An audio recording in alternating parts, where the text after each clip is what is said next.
Everyone has felt it at least once. The warmth of being someone's everything. Someone calls only when they are lost.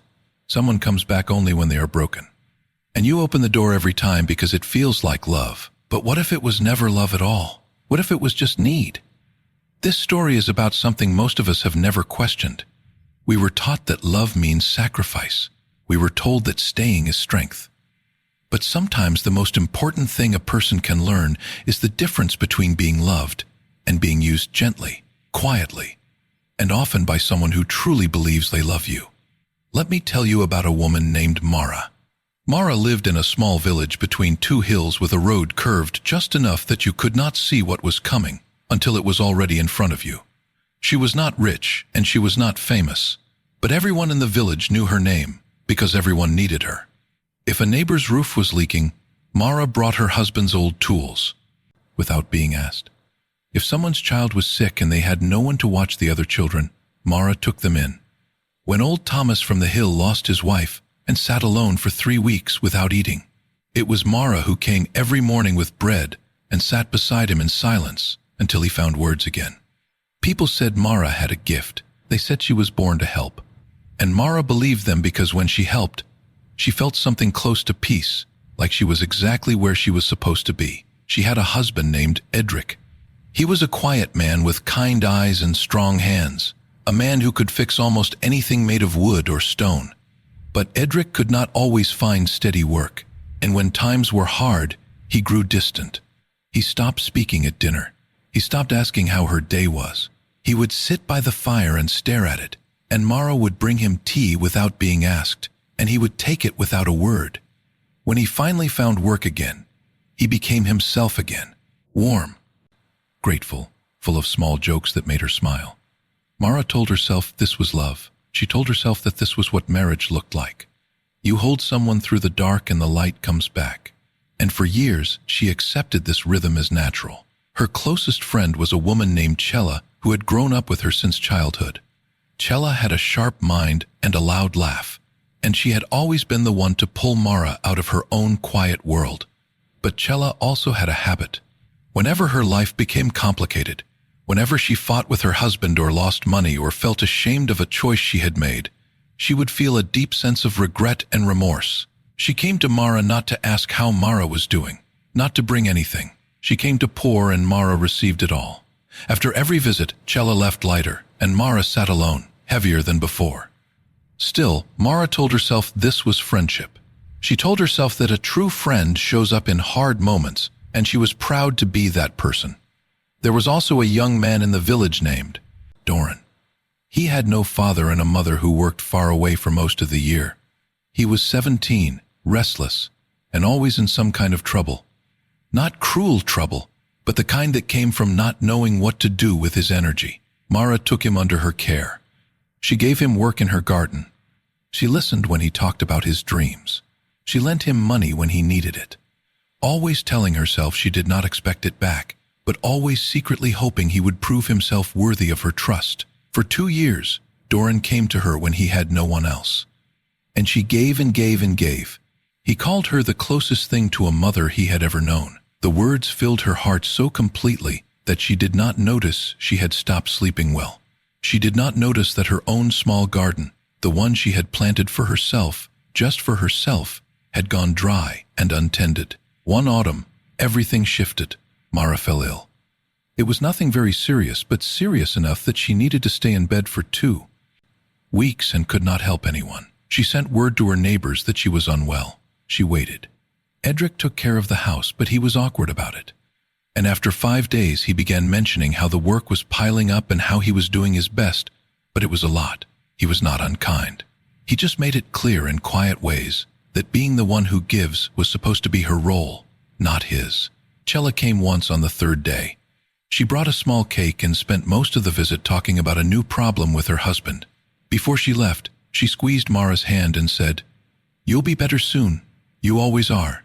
And then she was gone. Doran did not come at all. Mara lay in her bed and stared at the ceiling, and something inside her became very still. Not sad exactly, not angry, just still, the way a lake becomes still right before the surface freezes.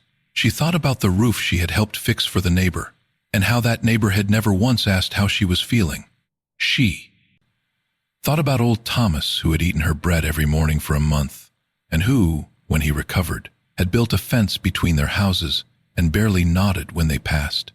She thought about Chella, and all the hours she had listened, and how Chella would grow quiet and uncomfortable the 1 or 2 times Mara had started to speak about her own pain. She thought about Doran's words, the closest thing to a mother, beautiful words. But a child who loves his mother comes to her when she is sick. And she understood something, not with bitterness, but with the quiet, aching clarity of a woman who had finally stopped looking away. She had not been loved, she had been useful. These are not the same thing. Being loved means someone sees you when you have nothing to give. Being useful means someone sees what you can do for them. You can be deeply useful to someone who does not think about you once when you are no longer useful.